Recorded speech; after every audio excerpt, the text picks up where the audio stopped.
Bodega San Francisco creciendo juntos y el futuro está aquí, está sucediendo ahora en BHP. Presentan el Rat Pack, la mesa de editores. Angélica Bulnes, como todos los lunes. Coneja, ¿cómo estás? Buenos días. Buenos días. Con entrevistado hoy. Con entrevistado porque los efectos y consecuencias de lo que pasó la semana pasada en el Senado con la elección de la mesa directiva y la presidencia todavía no se apagan. Así que estamos con uno de los protagonistas de esta historia, el senador Felipe Cast. Muy buenos días, senador. Muy buenos días, ¿cómo Senador, están? muchas Querida gracias por la Angélica, gentileza. don Iván. Oiga, eh, a ver, ¿qué pasó en su opinión? ¿Qué fue lo que pasó en su opinión en la elección de la mesa del Senado? Yo creo que uno puede describir lo que pasó en términos de los hechos, que un senador con una ambición desmedida, que da tristeza ver que existan personas con ese nivel de ambición, está dispuesto a hacerse un cargo con todos los votos de la izquierda y con 3 o 4 votos del sector, o sea, donde ni siquiera su propio partido vota por él. O sea, si hubiese hecho yo eso, no sé si podría dormir tranquilo porque sentiría que estaría haciendo algo curioso. Imagínate que Bópoli hubiese hecho eso. O sea, los 3 votos de Bópoli, vamos al frente, decimos, ¿sabe qué? Dennos la mesa. Hubiese quedado, pero olvídense. Se habría roto Chile Vamos, habría sido, bueno, ocurrió aquí, y lo más grave de lo que ocurrió no es tanto que se haya perdido la mesa, porque efectivamente, como decía Luciano Grusco en la entrevista contigo ayer, esto ocurrió ahora. Pero para mí esto es un síntoma de algo mucho más profundo. Nosotros como sector estamos llamados a ofrecerle un proyecto a Chile, un proyecto de coalición, un proyecto de reformas, y lo que ocurrió la semana pasada para mí, lo más grave, es que resurgen todas las preocupaciones que teníamos y que sufrió Sebastián Piñera cuando fue gobierno. ¿Qué pasó con los retiros? ¿Por qué Sebastián Piñera no pudo contener los retiros? Porque dentro de sus propias filas hubieron parlamentarios, paradójicamente uno de ellos fue el mismo que hizo lo que hizo la semana pasada, que es el senador Sondón, que sucumbían frente al populismo y las tentaciones de la política más bajas, que eran las encuestas. Entonces, mi preocupación de lo que pasó la semana pasada no es tanto ser presidente del Senado o no ser presidente del Senado por un año no nos va a cambiar la vida a nadie le importa mucho. Lo que sí me preocupa es que Renovación Nacional no sea capaz de, en el fondo, ordenar sus filas y que el día de mañana, si es que Evelyn Matei es presidenta, que yo espero que lo sea, tenemos todas las posibilidades de que ella sea presidenta, eventualmente tengamos de nuevo una gobernanza interior dentro de ese gobierno feble. Y peor todavía, yo pensaba que, por ejemplo, el Partido Republicano era un partido que era más conservador, pero que era serio. Que la única senadora del Partido Republicano termine apoyando al senador más populista de derecha, como es el senador Osandón, también habla del Partido Republicano en descomposición, en una situación compleja. Entonces, empiezo a ver, si usted me pregunta a mí lo de la semana pasada, no nos quedemos en lo de la mesa, si lo de la mesa es transitorio, y la verdad que no es tan relevante, no cambia la vida de nadie, si es que, porque al final Osandón, que ya logró su objetivo de personalista, de sentarse ahí, que tal vez es un objetivo muy de mirarse el ombligo, bueno, pero hoy día lo relevante no es eso, la pregunta es cómo hacemos para que dentro del sector tengamos gobernanza. Y recordé algo y lo traje para acá, en junio del 2020, cuando había muchos proyectos inconstitucionales. Yo era senador y me acuerdo que muchos diputados planteaban proyectos inconstitucionales y Sebastián Piñera no podía controlarlo. ¿Qué es lo que hicimos algunos de nosotros? Propusimos una norma dentro de Chile Vamos, una regla, cosa que en el fondo aquellos parlamentarios que caían en la tentación de por ir a los matinales, de proponer proyectos inconstitucionales para subir la encuesta, tuvieran algún tipo de sanción. Que no pudieran ir a la reelección, además como tenemos un sistema político fragmentado, con 22 partidos hoy día en el Congreso, donde cada uno hace lo que quiere, los partidos son muy débiles. Por eso cuando uno le dice, bueno, ¿y por qué Evelyn Matei no pudo ordenar? Esto no es culpa de Evelyn Matei, es lo más mínimo. Esto es responsabilidad de los partidos políticos. Y paradójicamente tampoco es culpa de Rodrigo Galilea, que es el presidente RN. ¿Qué poder tiene Rodrigo Galilea? Si él ordenó los votos de las personas que no eran populistas dentro de su partido. O sea, hizo lo que pudo. Entonces, y tampoco tiene herramientas. No lo puede echar, no hay órdenes de partido, no hay sanciones. Bueno, de hecho, hemos visto cómo se cambian de partido muchas personas que salen electas por uno y se cambian a otro. Entonces yo te diría que en el fondo lo relevante de la semana pasada es que ojalá, y yo espero que hoy día, yo hablé con Juan Manuel Santa Cruz, que es el presidente de Bópoli, vamos a retomar las reuniones, está obviamente la semana pasada todo muy molesto, pero que nos aprovechemos esta crisis, transformémosla en una oportunidad. Van a retomar las reuniones con Chile Vamos. Exactamente. Bópoli hoy día va a asistir. ¿En una oportunidad de qué? ¿Cómo se concreta esa oportunidad? De que en el fondo tengamos una reflexión, porque yo creo que podemos lograr 2 objetivos aquí. Uno, cómo logramos mayoría parlamentaria en serio a fin de año. Y si tenemos al Partido Republicano por un lado, con su lista propia, a los libertarios por otro lado, con su lista propia, los socialcristianos. A propósito, el Rojo Edwards también votó con el Partido Comunista y también se prestó para el juego del personalismo de Sondón.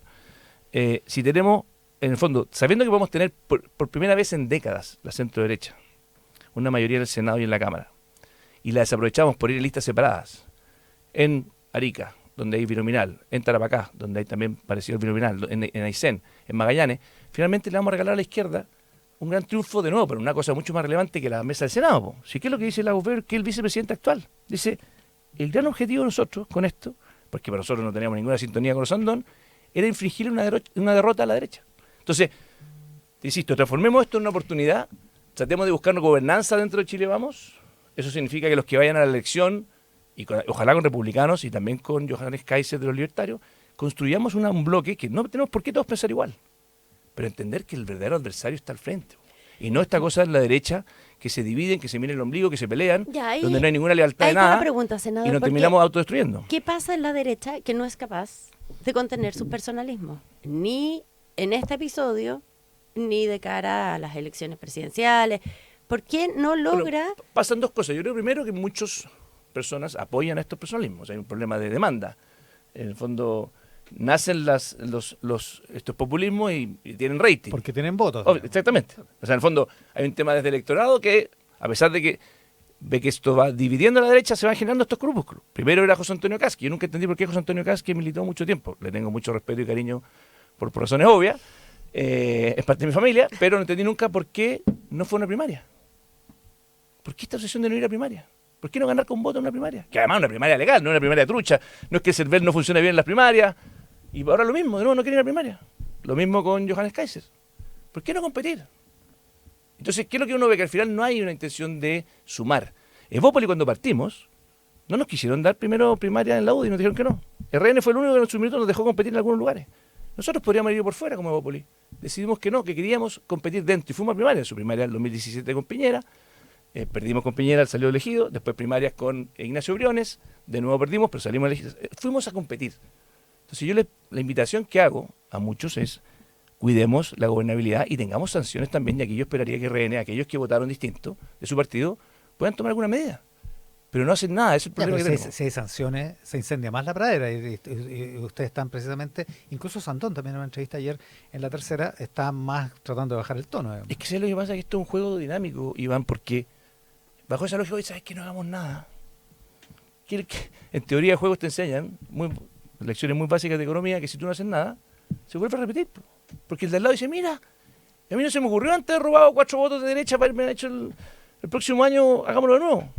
Entonces, las señales que das de que al final jugar por la libre, y por eso te digo, ojalá, lo de la semana pasada es irrelevante, no un costo muy fuerte. Al final, igual vamos todos los lunes a la reunión de comité, da lo mismo. Pero simbólicamente lo es. Es un síntoma de lo que a mí me preocupa, de lo que puede pasar a fin de año, que podemos perder incluso. ¿Qué es lo que nos pasó en la última elección? La última elección se perdió, de nuevo por ir dividido. Yo estoy seguro que si hubiera pasado otro candidato probablemente a segunda vuelta, probablemente habríamos ganado contra Boric. ¿Qué puede pasar ahora? Que de nuevo en primera vuelta por ir divididos, podamos perder eventualmente la elección. O, peor aún, que para mí es más relevante que ninguna otra, el Parlamento.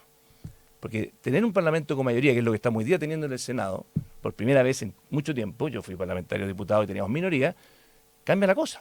O sea, logramos efectivamente hacer cosas muy potentes. Ya, pero ahí está el problema. Tienen mayoría en el Senado y no la saben ejercer o no la pueden ejercer. Perdón, sí la estábamos ejerciendo, quiero hacer una precisión. En todos los proyectos de ley la estábamos ejerciendo. Y logramos, hasta ahora. Sí, logramos una reforma de pensiones muy positiva gracias a esa mayoría. De lo contrario, ¿ustedes creen que habríamos logrado que el 6% no fuese a un fondo común? Habría sido muy difícil. Claro, pero nada garantiza que la puedan ejercer si es que tienen mayoría parlamentaria, que es la pregunta de la coneja, donde es, ¿por qué lo hace? Usted dice, hay un problema en la demanda, tienen votos, pero aparentemente hay algo más, digamos, en la derecha. Por lo mismo, creo yo que esto tiene que transformarse en una oportunidad. Y yo espero que la reflexión, lo que no quiero que ocurra es lo que tú acabas de decir. Oye, hagamos que no pasó, como que no pasó nada. Ya, ahí sigamos. O sea, porque, en el fondo, si hacemos porque da lo mismo lo que pasó ahora, si esto ya pasó. La pregunta es cómo hacemos de que la futura bancada de Chile Vamos, sumado a los otros que son de los partidos de republicano y libertario, puedan tener algún mínimo de coherencia y coordinación. Ya, pero en ese sentido, porque entiendo que hay que seguir adelante, pero vale la pena revisar un poco qué pasó para atrás, porque una cosa es lo que hizo Manuel José Osandón, pero ¿qué pudo hacer usted y qué pudo hacer Evópoli para administrar esta crisis que tenían y que no terminara ocurriendo lo que ocurrió? Cuando tú tienes 4 votos en tu bolsillo y vas al Valían frente. 4 votos. ¿Ah? Eran supuesto. poderosos los 4 votos. Claro, pero en el fondo por eso te digo, esos 4 votos y tú vas al frente, que tenían 23, Ujú. logra la mayoría. Ya, pero Por lo tanto, no pudieron administrar la crisis internamente. Si presentamos otro candidato. Usted decir, a lo mejor no tiene que ser Evópoli. Digo, como ejercer un liderazgo interno de tal modo que esto no terminara en la conversación que estamos teniendo hoy día. Pero si se intentó hablar de todo, pero te insisto que más allá de intentar hablar, cuando tú empiezas a empatizar con el comportamiento como ese, finalmente creo que hace lo validas. O sea, yo prefiero que haya pasado lo que pasó, porque ¿qué podría haber hecho Evópoli? Bueno, ¿sabes qué? Oye, mira, el COTE está haciendo esto, ¿por qué no hacemos nosotros lo mismo? Vamos a hablar con un demócrata, somos 5 y lo ofrecemos al frente. Habría sido patético. Pero también podrían haberle ofrecido a Sandón Entonces, que fuera él el candidato, que fuera él el presidente del Senado, pero por la ¿cómo, derecha. pero ¿cómo se te ocurre que le vamos a ofrecer al tipo que está haciendo el elemento más desleal con todos el premio? Pero Iván, o sea, es premiar a los que dicen, es que nadie me ha elegido, pero no importa. Es como el compadre que está en el barrio, agarra la pelota es mía, me voy. No ves que te vamos a nombrar capitán del equipo. O el que, Sí, te, o el- es o el buena- que- es o el buena que- o metáfora. el que te pega patada en el suelo, no te preocupes, sigue dándole. Pero por lo menos siguen jugando. Pero si ¿qué habría cambiado? Si le hubiésemos dicho que él sea. Ya es. Y lo bueno es que es demostrando que lo que le importara era su personalismo y no el proyecto colectivo. Entonces, yo creo que lo que pasó tiene un lado muy positivo. Es muy positivo en el sentido de que devela la descomposición de ciertas personas que finalmente ponen sus intereses personales por sobre el colectivo. Y te insisto, el costo de ahora fue bajo. Porque podríamos haber hecho lo que tú dices. Incluso algunos maquillan, no, miren, saben que aquí seguimos la derecha de la presidencia del Senado. Pero lo que a mí me preocupa, te insisto, es que tiene una responsabilidad de futuro. Y yo esperaría que ojalá invitar a los José Antonio Caz, a los Johannes Kaiser, a las Evelyn Matei, a todos los liderazgos, a que se junten más. Y que se junten a conversar, no a pelear. Y que se junten a conversar del futuro. Y que entiendan que tal vez tienen algunas riquezas que el otro tiene que aprender. Y que esas riquezas se pueden complementar. Y esa es la gracia de una mirada conjunta donde no es yo contra ti, sino que es que ya compitamos. Vamos a primaria. Y si no quieren ir a primaria, por lo menos que haya un cierto código. O sea, a eso es lo que me refiero con cierta complicidad entre nosotros. Porque la izquierda logró algo increíble. Y la izquierda se puso de acuerdo desde el Partido Comunista hasta Iván Flores, que yo creo, o sea, hasta la DC. La DC más parecía la antigua DC más encima. Hasta Fabiola Campillay. Fabiola Campillay. Entonces, Sandón. se dieron cuenta que cuando hay un objetivo, que es infringir una derrota, como lo dice textualmente la Gofeber, se unen. Y nosotros aquí dando vuelta en círculo. Ya, y usted ahora ha hablado también de que los liderazgos tienen que juntarse más, de que hay que hacer una primaria, así que este llamado primaria. Evópoli, si hay una primaria y llegara a ganar, Johannes Kaiser, ¿apoyaría la candidatura? ¿Se pondría detrás de la candidatura de Son Johannes parte de Kaiser? estoy seguro que no ganaría, pero son parte de los costos que hay que asumir, por supuesto. Si las reglas del juego son claras. O sea, si tú te invitas a una primaria y después te ganas, tenés que apoyar. Yo creo que no ganaría. Yo creo que ganaría Evelyn Matei, que está mejor posicionada y además creo que interpreta mejor a los chilenos. Pero, por supuesto. Y te insisto, no es que a Evópoli le guste Johannes Kaiser, a mí no me gusta, o sea, yo prefiero 1000 veces a Evelyn Matei, por eso no la proclamamos. O me gusta mucho más un Ignacio Briones, los candidatos que hemos tenido. O un mismo Sebastián Piñera. Pero el problema es que cuando no somos capaces de entender que lo que entendió la izquierda la semana pasada, que el bien superior es unirse, nos va mal. Y yo por eso valoro mucho, por ejemplo, para decir una cosa buena del Partido Republicano. La semana pasada vimos una declaración de uno de sus líderes que dice, tal vez tengamos pactos de omisión. O sea que en el fondo, para no regalarle a la izquierda todas las senatoriales, en algunos lugares donde hay binominal, vamos a ofrecerle pactos, vamos a poder juntarnos a conversar pactos de omisión. Claro, 2 listas donde no haya candidato en todos los distritos. Entonces, en el fondo, por Algo ejemplo, así, ¿no? Arica, que vaya solamente una lista, no sé, en Iquique puede ir a otra lista, en Magallanes otra lista, para no efectivamente dividirnos. Y esos son síntomas positivos. Dos Y es lo cosas que yo creo que respecto- tenemos que avanzar hacia allá. Hay dos cosas respecto del estado de la política. Y una es que uno de los votos que andaba trayendo Sandón, dice usted, en el bolsillo, es de Carmen Gloria Aravena, que salió con usted en la lista, en la elección del 2021 como candidata de Evópoli, fue arrastrada, digamos, en el sentido técnico. Ella ya no está en Evópoli, está en el Partido Republicano. ¿Cuánto tiene que hacerse cargo de Evópoli de la candidata que llevó y que puso en un curul en el Senado, digamos, con sus votos? Bueno, efectivamente, Carmen Gloria Aravena fue una funcionaria, trabajó con Andrés Molina, cuando era intendente Andrés Molina.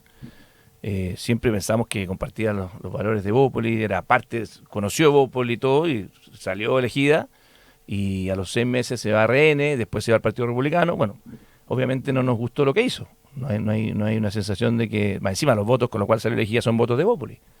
Pero bueno, son las reglas del juego y está en su derecho y por lo tanto hoy día yo mi gran crítica al O comportamiento... sea, no se equivocaron ustedes en elegir a Aravena como candidata. O sea, claramente el comportamiento que vino después no nos gustó, pero no tenemos cómo saberlo. Jamás nos imaginamos que alguien podía hacer algo así, menos aún sabiendo que era parte del equipo de Andrés Molina, que fue el líder de la Araucanía en su minuto. Pero te insisto, uno puede, es parte de la regla del juego, cambiar de opinión. Lo que sí nos duele más, o por lo menos a mí me preocupa más, es que siendo la única senadora del Partido Republicano, que el Partido Republicano vote con el Partido Comunista para hacerle una derrota a la derecha.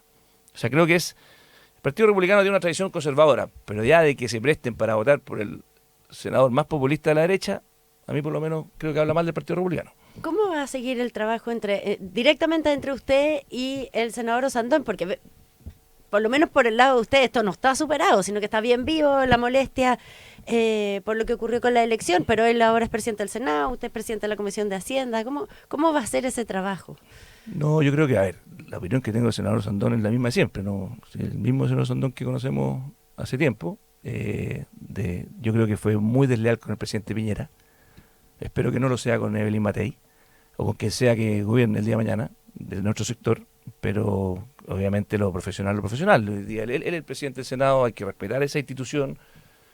Me dio mucha lástima que una vez que salió, que ganó, en vez de tratar de generar ambiente de coalición y de cuidar el Senado, salió hablando pésimo de Bópoli, de que no teníamos representatividad. Y digo, ¿de qué representatividad me habla alguien que sale elegido con los votos de la izquierda? Y que sale elegido presidente sin los votos de su sector. Ya, pero ahora dijo que lo del bingo en Puente Alto no lo tendría que haberlo dicho. Por lo mismo, es bien lamentable que un presidente del Senado electo salga hablando del bingo en Puente Alto. Entonces, te insisto, yo por lo menos no voy a caer en ese juego, voy a tratar de que tengamos el Senado funcionando. Él es hoy día el presidente del Senado y en ese sentido hay que respetar la institución. Ahora, mi opinión de él como senador, lo que ha hecho en su historia, la conocemos y creo que claramente es difícil que eso cambie. ¿No es esta una lección, no es este episodio, digamos, una lección para ir adelante por la reforma política, aun cuando no tenga el umbral del 5% y sí tenga unos partidos más fuertes, con órdenes de partido o con posibilidad de sancionar militantes que se comportan de esta manera? ¿No es esa una enseñanza como para avanzar en la reforma política? 100%. O sea, en el fondo, el tener partidos tan débiles que no son capaces de darle ninguna sanción a alguien que no se comporta en la lógica colectiva, es uno de los elementos que la reforma política tiene en su corazón y tiene que ser parte de la agenda. O sea, estarían dispuestos a avanzar aunque sea sin umbral, digamos, sin umbral de 5%. O sea, es que el umbral es muy importante para la fragmentación. Sí, pero no está. ¿No? Bueno, el gobierno no hay acuerdo con el todo gobierno, lo que sea avanzar, nosotros desde Bópoli lo vamos a hacer. De hecho, muchos nos decían, ¿por qué Bópoli, siendo un partido pequeño, está disponible a avanzar en una reforma que eventualmente les puede generar un riesgo? Bueno, es parte de la buena política. Por eso Bópoli fue el único partido que votó en contra de todos los retiros. A pesar de que para muchos era mucho más rentable para ganar votos y para salir reelegidos. Andrés Molina perdió su elección por oponerse a todos los retiros. Sebastián Álvarez, que hoy día alcalde de Pucón de Bópoli, también le pasó lo mismo. Porque era muy popular, era imposible votar en contra del retiro y lo hicimos porque había que hacerlo por convicción. Y de cara a que ahora que hay que hacer las listas parlamentarias, ahí está, porque ¿qué van a hacer? ¿Qué clase de candidatos y candidatas van a favorecer? Porque están por un lado los que se ponen los retiros y después pierden la elección. Están los díscolos que ganan elecciones, pero después no se comportan de acuerdo a las líneas del partido. ¿Cómo se resuelve esa tensión? Bueno, yo creo que esa ha sido la virtud un poco de Bópoli, de ir generando liderazgos que son consistentes. No con Carmen Gloria Aravena. Bueno, efectivamente, no con Carmen Gloria Aravena, que la verdad es que, siempre obviamente uno tiene derecho a equivocarse en predecir el futuro, no tenemos cómo saberlo, pero si tú miras los liderazgos de los parlamentarios que han salido electos en general, y en esto incluyendo a Carmen Gloria Aravena, porque sí ha votado por lo menos en general, en términos de doctrina económica, ha votado bien. Pero si tú miras el hecho de Francisco Undurraga, tremendo diputado, mira Luciano Cruzcoque, también tremendo diputado, Jorge Guzmán, tremendo diputado, ¿para qué decir los ministros? Ignacio Briones, Gonzalo Blumel, la alcaldesa Camila Merino, o sea, los liderazgos que ha generado Bópoli desde sus orígenes, siendo un partido pequeño, han marcado una huella de ser muy serios en lo que hacen. Y creo que eso es un sello que deberíamos tener todos. No somos los únicos, yo creo que, por ejemplo, la UDI también tiene liderazgo muy potente, RN también. Yo tengo la mejor opinión de Rodrigo Galilea. O sea, Rodrigo Galilea tuvo que enfrentar algo muy difícil, porque aquí algunos dicen, no, Rodrigo Galilea le quiero pasar la cuenta porque fue presidente de RN sin poder controlar a sus propios parlamentarios. Para él fue súper duro tener que ordenar a su bancada en contra de un propio senador de su partido, ¿cierto? Y Rafael Proest, jefe de bancada también. O sea, yo respeto mucho lo que hicieron ellos. Porque dijeron, compadre, ¿cómo es posible? Si aquí lo que pasó es súper simple. Nosotros teníamos un acuerdo el año pasado donde le tocaba al PPD la presidencia del Senado. Y a petición de RN, del mismo Rodrigo Galilea y la misma Evelyn Matei, que ya teníamos mayoría en el Senado, porque cuando partimos del Senado hace 4 años atrás, 3 años atrás, éramos 25-25, y lo dice muy bien la Weber, eso cambió, los demócratas se vinieron hacia nuestro sector, con Jimena Rincón y Matías Walker, y nos dicen, ¿por qué, ahora que ya hay mayoría, por qué no la ejercemos esa mayoría? Y hagamos un gesto a RN, que RN había quedado fuera de ese pacto. La historia de cómo se generó ese pacto la podemos conversar. Entonces, le hicimos un gesto a RN. Para Evópoli y para la UDI fue muy difícil romper un pacto que ya estaba firme. Es verdad que ellos cometieron un error con la Comisión de Hacienda y con Jimena Rincón. Y le hicimos un gesto a RN. Entonces, lo que hizo Rodrigo Galilea y Rafael Proens y la mayoría de los senadores de RN fue entender de que ese pacto estaba firme. Y por lo tanto, lo que hizo Manuel José Osandón fue muy incómodo también para ellos, como RN, de sentir, pero Osandón, ¿cómo se te ocurre que no vamos a cumplir la palabra si estos tipos nos hicieron un tremendo gesto el año pasado para que tuviéramos la presidencia? Entonces, creo que hacia futuro, te insisto, en resumen, ojalá aprovechemos esto de una oportunidad y ojalá que el día en la reunión de Chile Vamos entiendan de que si no corregimos estos malos comportamientos, gobernar va a ser imposible, como fue imposible para Sebastián Piñera en el pasado. Ya, y dediquémosle un minuto al rol de la candidata Evelyn Matei en este tipo de situaciones. Probablemente no va a ser la última, las tensiones aumentan de cara a las elecciones. Ella tiene que seguir con este rol como que observó desde afuera lo que estaba ocurriendo en el Senado o debería intervenir más en 100% tiene que estar completamente de afuera y el rol de nosotros, si somos todos adultos y aquí los partidos políticos son los que tenemos que blindarla a ella y no ella pagar los costos por el desorden nuestro. Pero igual está pagando los costos y ese es el problema. Yo creo que mucho menos. Si ella se involucrara, terminaría siendo, como bien decía ayer también Luciano, la niñera de todos nosotros. No puede ser. Acá la responsabilidad es de los partidos políticos. Y por eso espero que en la reunión de hoy día puedan concordar alguna agenda que incluye, por ejemplo, la reforma de los partidos políticos, empujar una agenda para que este tipo de comportamientos en el día de mañana no sean sistemáticos, que desgraciadamente en el pasado lo han sido, y los retiros que le costaron al país una inflación de más de 2 dígitos, muchos empleos y mucho sufrimiento por el populismo de algunos pocos, en el futuro no vuelvan a ocurrir. Y lo último que tengo que preguntarle, porque acá el WhatsApp colaborativo lo pide. Dijo el senador Osandón que usted en el año 2022 se le había acercado y le había dicho que iba a hacer lo imposible para que nunca llegara a la presidencia del Senado. ¿Es verdad que pasó eso? De hecho dijo, no, primero no es verdad lo que dijo que yo iba a hacer lo imposible para cagarlo, cosa que es completamente falso. Y lo que sí ocurrió es que él me llama ese año y me dice, Felipe, te quiero, recuerdo fue un llamado por teléfono, te quiero pedir que me apoyes para la presidencia del Senado. Le dije, Manuel José Osandón, tú sabes perfectamente que no te voy a apoyar. Yo prefiero 1000 veces que sea cualquier otra persona, Rodrigo Galilea, Francisco Chaguán, pero por tu comportamiento en el pasado, con Sebastián Piñera no te voy a apoyar. Fue así de simple. Entonces, sinceramente, que él falta la verdad diciendo que ocupé un garabato, que lo insulté, bueno, es parte de su estilo, no lo comparto, así que lo desmiento rotundamente. En lo concreto, Evópoli vuelve a la coordinación con Chile Vamos, una cosa que había quedado suspendida después del incidente de la mesa del Senado el miércoles pasado. Felipe Cas, senador, vicepresidente de Evópoli, esta mañana en el RATPAC. Senador, muchas gracias por la gentileza. Muy buenos días, gracias por la invitación. ¿A qué vamos a estar atentos hoy, Angélica Bulnes? Hay harta noticia en el ámbito judicial. Se espera que la Corte Suprema revise la admisibilidad del recurso ingresado por el Partido Comunista y el Frente Amplio para remover al fiscal Cooper, y por otro lado la primera sala de la Corte de Apelaciones revisa el recurso de apelación que presentó la Fiscalía para que Luis Hermosilla vuelva a la cárcel porque está con detención domiciliaria desde la semana... arresto domiciliario total. Exactamente. Sí. Ya que dice el senador Cas que tienen que juntarse los líderes, bueno, hoy día varios candidatos presidenciales se reúnen a las 3 de la tarde, va a estar en un seminario de la Confederación del Comercio Detallista y Turismo de Chile. Van a estar Evelyn Matei, José Antonio Cas, Johannes Kaiser, Carolina Toá, Jimena Rincón y Alberto Undurraga. Cada uno con su propia posición, sí. No van a estar conversando entre ellos. Juntos, digamos, pero de todos modos... Pero dicen claro. que los pasillos se encuentran, ¿no? Dicen de todas maneras. Exactamente. Con